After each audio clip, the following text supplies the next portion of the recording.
Hi, it's Mary Macari, the Magic Apothecary, coming to you from New York City. I'm going to be talking today a little bit about spellcraft and how one creates spells, how we start them, how we find out which one we want, how we get together some things to begin our spell work. And that is spell work that we are creating on our own, the way I create my own, by blending oils on our own, incense, making our own baths, our own soaps, our own lotions, any kind of medium, candles that you'd like to work with. I'm going to be talking a little bit today about how we combine magic and also medicine when it comes to using different kinds of herbs and essential oils and bases and colors and things for magic. So my name is Mary Elizabeth Macari. I am, as I said before, the Magic Apothecary. I am a root woman, a medicine woman. I'm an herbalist, medicinal herbalist. I am a magical herbalist. I am also a medium. I do have capacity to speak to the dead. I also am able to commune with spirit guides. I'm a tarot reader, tarot teacher. I'm an astrologer. I'm a Reiki master. So that's who I am. I've been a witch also and a pagan since early 1990s, and I have been studying and working all of this time to perfect my art. Thank you for listening to me, by the way. I hope you enjoy the podcast. You are listening to something called Heart Sutra by Wa. It is a beautiful album. I hope you enjoy it behind us as we talk. So this will be a short podcast on magic, and we start right now. So spellcraft. What is spellcraft? Witchcraft, craft. People say magic arts, healing arts, witchcraft. It's about creation. It's about bringing into fruition something from chaos. From a desire comes a product, comes a material thing, comes a wish brought to fruition. That's what it really is. When I say to people who are not witches or not pagan and don't believe in, are afraid a little bit of our work, they usually will say to me, well, what are you doing? What's a spell? And I'll say, well, a spell is nothing more than a visual or prayer I can touch, I can smell, I can taste, I can wear, I can be within. It's a prayer. It's a continual affirmation. It's something that is continually just bubbling up and working because we have put ourselves in the position to not only see what we desire, but to bring about something that's going to help our brain and our spirit and our body to recreate that desire over and over again for as long as that spell will last. So that's what a spell is. Yes, there are dark spells as well as light spells. And every time I speak, I always go into this and say, be careful what you do. Everything you do comes back to you threefold. Never do magic that manipulates somebody else's will.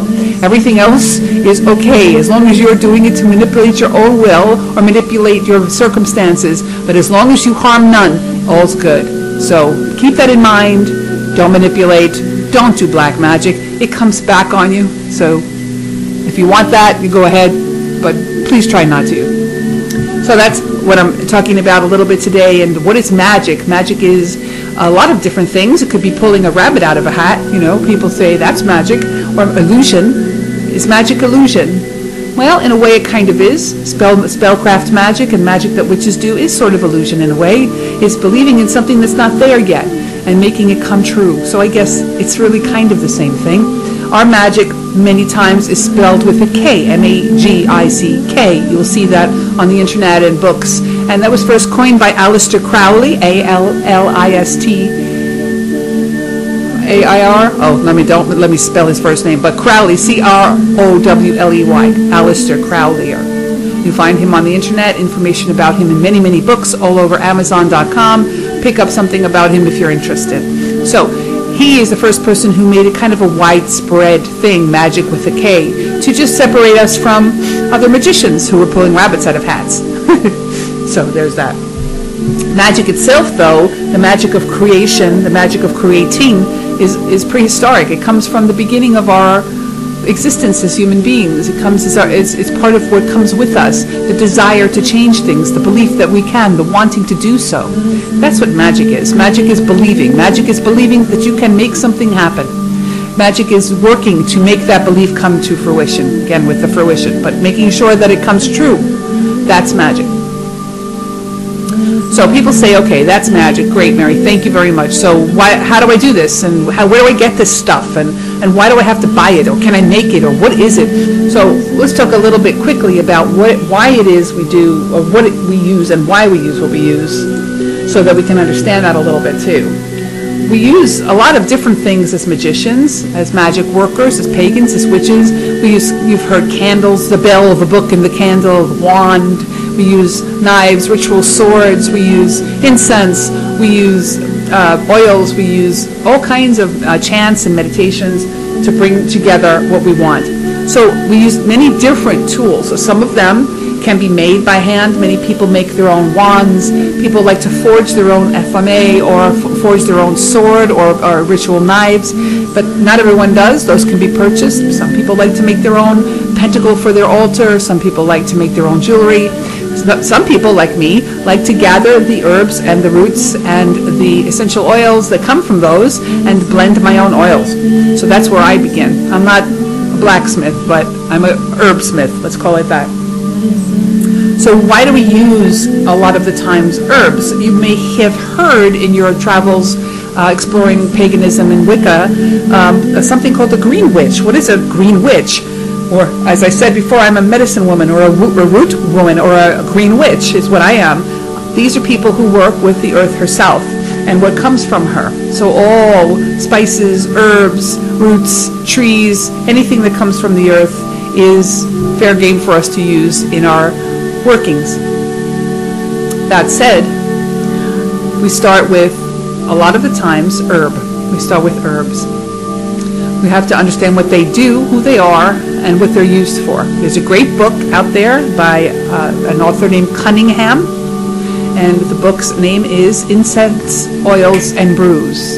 And this book is like one of the most amazing go-to books for a beginning witch, herbalist, and magician to have on hand, because he gives us not only information about all the herbs, he also gives us information about how to use them in different recipes and what to use them for. So that's a good book to pick up if you're interested in root working, herbalism, or magic with herbs that we're going to be talking about today. So the first thing we want to do when we're talking about, well, what do we want to do? How do we get things done? How do we gather? Is to say, okay, let's have the intention. What's an intention? The first thing we need to know is exactly what it is we want. So what do we want? What do you want?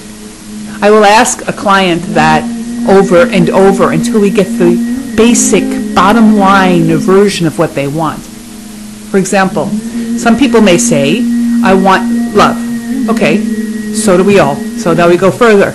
You want love. When? Where? With who? Why? How? So ask yourself these questions. You want to do, say for example, a love spell. Maybe you want more love in your life. But how? With who? Who do you want to love you? Who do you want around you? Who do you want to attract? Why do you want to attract them? How do you want to attract them? When do you want to attract them? What way do you want to attract them? All of this is important to look at when you're starting a spell. So that's the first thing. And if you don't have an answer to those questions, I suggest very strongly you don't go ahead and do spells. Because if you do spells without intention, they may not come to be true. They may not manifest. And if they don't manifest, sometimes people just give up and think magic doesn't work. But really, your mind wasn't clean and you didn't have a strong intention, most likely. So that's the first thing. Many people will use different forms of divination to open the mind for themselves, or go to someone who can read cards or read palms or read tea leaves, or actually gaze into a crystal ball or a scrying mirror. People use pendulums, even Ouija boards, to get answers as to whether or not they should do a spell, and if they do, what might happen if they went forward with it. I strongly suggest that. Before I had met one of the people I worked very deeply with on magic in New York City, I was a kind of willy-nilly magician and not really understanding how to make sure that the light was green before I got involved in my spells. And I did some spells and kind of got in some funky places with these spells. I've had some strange things happen, and some almost dangerous things happen. So, not that I wanted that to happen, I wasn't prepared for the timing and the outcome of what my spell would bring. So I suggest also very strongly, once you have a pretty strong intention, understand what your desire is for a spell. The next step is to say, okay, let me get a reading on this. Let me get up a pendulum. Let me really meditate. Go out and walk in nature. Ask the goddess to give you signs. Really take some time before you commit to a spell. Remember, everything you do comes back to you at least 3 times. So whatever you do is going to come back to you 3 times. So you want to make sure that what you do is something you want to come back to you 3 times. Always in light, always for the good of all. There's another great book called Positive Magic by Marianne Weinstein that is all about this kind of thought, where you stay in the light, where you stay in the positivity, where you don't say, I don't want, but how to word spells so that they are in the positive, so they are in the forward-moving energy. So that's something else to look into. The book The Secret, if you had seen that a few years back, it was a film and it was a book, and it's all over the internet. Also stuff by Napoleon Hill and all of these, think and grow rich kind of things that are out there. These things are talking about Abraham Hicks. That's another thing, talking about using the mind only to create. Now we're going to do 2 things, which is generally use the mind first. So that's what we're working on first. The reading is done. You're pretty sure you want to go forward with your spell, and you now meditating on the outcome and pretty sure you want to go forward. Next step is the research. You can go run and light a candle and chant and hope that it happens, or you can be very, very, very meticulous about how you go about your work. I tell my classes here at the M Center, where I teach with my Magic Apothecary classes, that they must know many things as witches. The reason I've been studying all sorts of forms of magic and work since the early 90s until today in 2014, and I am still a student, is because it is impossible to, first of all, to know everything you need to know to be a really good witch for yourself and for others. And also because you have to know so many things. Witches have to have a very good working knowledge, or should have a very good working knowledge of how the moon works. That's the number 1 thing you want to know about. What is a waxing moon? What is a waning moon? What is the difference between full moons and new moons? And how do we do moon magic?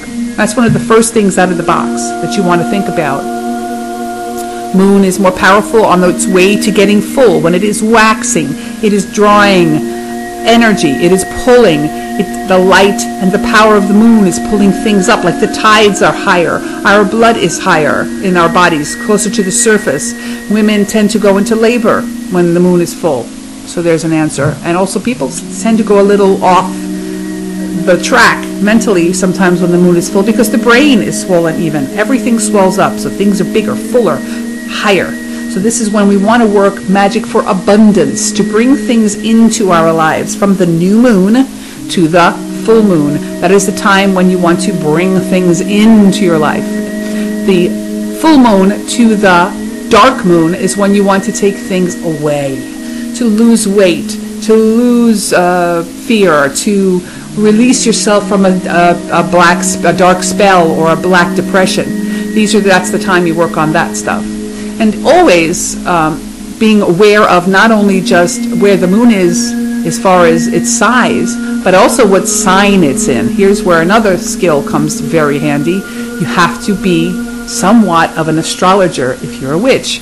So one thing you might want to pick up is a really good book about astrology to understand the signs in the moon, what that means by moon signs, how the moon is different when it's in Aries, how the moon is different from Aries to Leo to Aquarius, how it's different based on what phase of the moon it's in. So this is a study that hopefully many of you will take up, and maybe I'll talk about further on down the line. I hope we have time to do that. Okay. So also we want to talk about astrology as a way to open up the path based on hours of the day.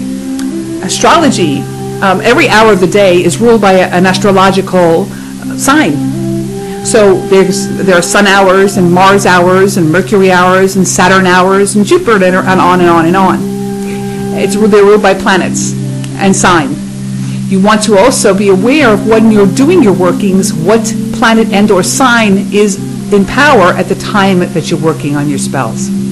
So getting yourself something that tells you a list of planetary hours, you can buy those on the internet in witchcraft books, or you can look online to find one planetary hours program, or you can actually get one in your phone. I have a really great one in my phone that was just whistling for me, telling me what hour it is, the hour of sun, perfect time to be talking to you guys about magic and power. But it tells you when the hour changes, and it tells you what sign it's in and what planet is ruling. So it's important to know, and a very cool way to know about your day and the tides of the day and what planets are in power. So that's another thing to think about. So planetary hours. So those two things are astrological, but we talked about tarot, we talked about maybe pendulum or scrying. Divination is a very important part of being a witch, being able to divine for yourself and for others, being able to find a way to find answers that only the divine themselves, your angelic beings, your spirit guides, your god and goddess, or your higher self know, or you're not able to see.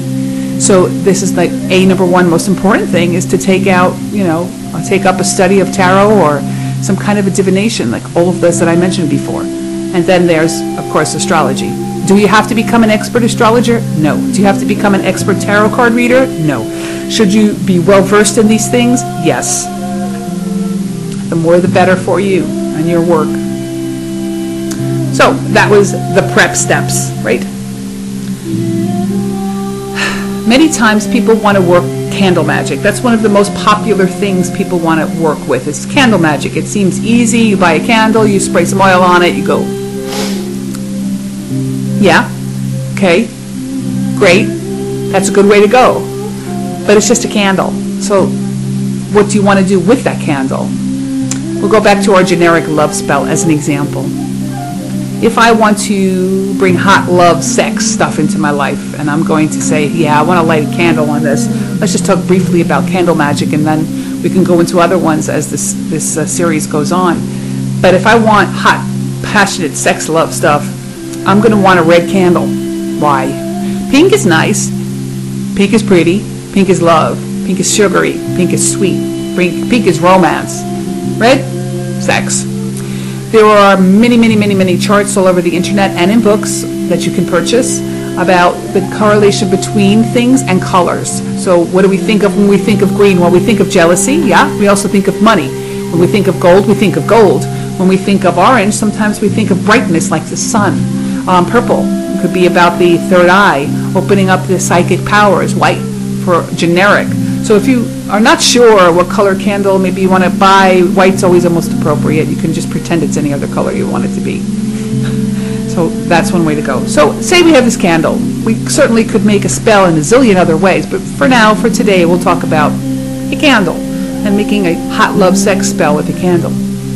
Well, I have a candle. I've purchased a candle, and let's say it's a 7-day pull-out candle, which you can get in the magical supply store, which I have, which almost every store that provides magical products has. It's a candle that pulls out of a glass. You can buy the ones you can pick up in the supermarket, sure, but the ones that pull out of the glass are a lot better. So it's called a 7-day magic spell candle. So you pull it out, and you have a candle, and you have a wick, and you have a glass. Now what? Now is when the herbs come in, at least in my opinion. Now, everybody's got their different opinions, but this is the way I do magic. Herbs. If we have Cunningham's book of incense, oils, and brews, we have a pretty good idea of how to find out what a love herb is or a love oil is. We just look through the book and we say, okay, love, okay, oh, roses, ha. Sex, okay, something hot and spicy.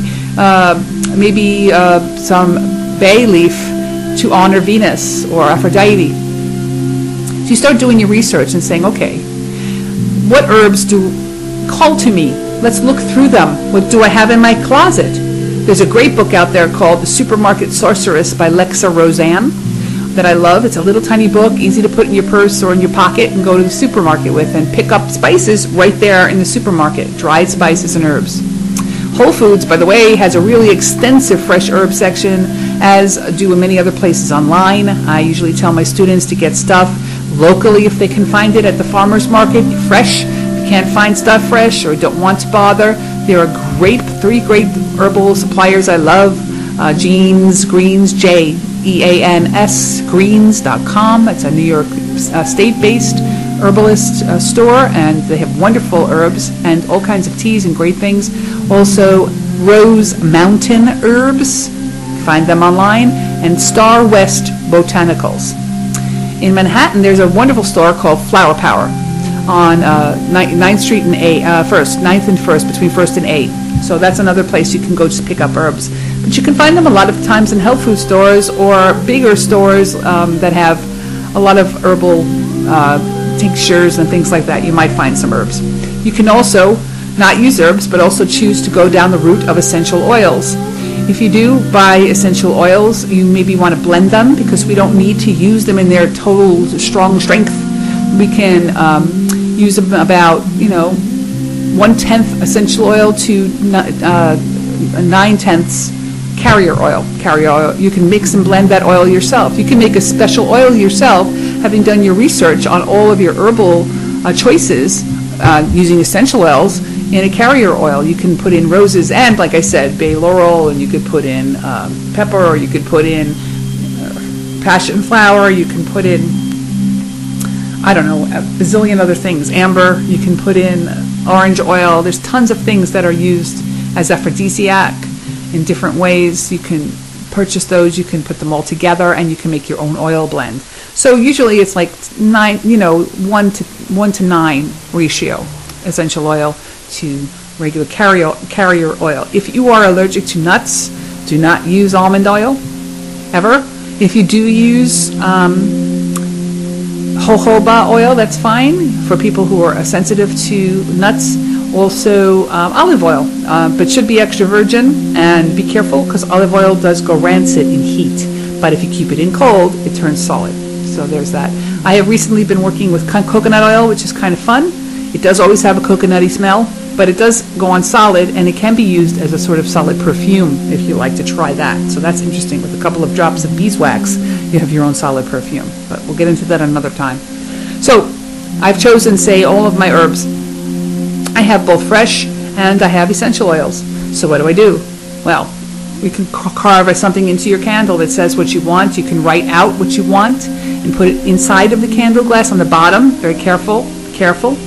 Not to let it burn, or where it can burn, so it can explode the glass. Any kind of herbs you put into a candle should be in the bottom of the candle glass, don't sprinkle anything on the top that's really big, like a rosebud or a clove. Those go on fire, and they can cause, actually they explode the glass. How do I know this? I've done it. So don't do it, please. And wax everywhere is dangerous for fire. So anyway, so we've written on our candle, we've rubbed it all over with our oil, we've saturated our herbs with oil and put them in the bottom of this candle. Maybe we've written out exactly what we want. We know what planetary hour we're going to use for love. Wouldn't it be Venus? Wouldn't that be great? The hour of Venus. That's when we should be doing a love spell, say. Also, we're going to do it on what day of the week? Do you know, guys, that every day of the week is ruled by a planet? Probably many of you do. So Monday is the moon. We go back to the Latin or Italian. Lunedì is Monday, lunar day. Tuesday is martedì, day of Mars. Wednesday, mercoledì, that is Wednesday, is a Mercury day. Thursday is giovedì, Jupiter day. Friday is venerdì, which is Venus. Saturday is Saturn's day, and Sunday is Sun's day. Okay. So that's pretty easy to know. If you want to do a love spell, well, maybe be on Friday in the hour of Venus. So there's that. You want a hot sex spell? You might want to do it in the hour of the sun on Friday. Think about it. Start to play with it. This is just a very basic 101 talk on spellcraft. I'm going to come back and do this on a monthly basis now. Reason that my podcast got a little backed up was because we moved from working entirely in my home-based studio to an outside studio where I have a space now. I don't necessarily provide products by choice online any longer. I found that a lot of people call me and want a lot of dark spells, and I'm just not interested in making those for people, so it was wasting my time. But what I do in New York City, out in Brooklyn, New York, easy to find me. You can give me a call at 347-492-0534. It's 347-492-0534. Or write to me at the Magical, Magical, Apothecary, that's spelled Apothecary, at gmail.com. You can check out my website. It's the magic, with no L, magicapothecary.com, where I post articles and information, as well as ideas of how I create spells, how we do readings here. Once a month, we have a psychic night, and we read cards for people at a very low price. And it's first come, first serve. You have to make an appointment many of the times. It gets very busy. Also, after readings, generally speaking, is when I will do spell creation. That's how we do this. You come to me for a reading. I read you. We talk. I do that part of it for you. And then we talk about creating spell. And I create it for you. So I have all of the equipment and I have everything to make spells. I make everything from scratch by hand with 100% organic essential oil and herbs. I am an herbalist, and so I work also with healing. And I talked a little bit about that at the beginning. Every spell we make, every time you take up something like a rose and put that in your love spell, look at the other side of it and look up what roses are used for healing. Well, many times roses are used to heal the libido of women. It's considered something that can heal the skin, particularly that of the vagina. Isn't that interesting?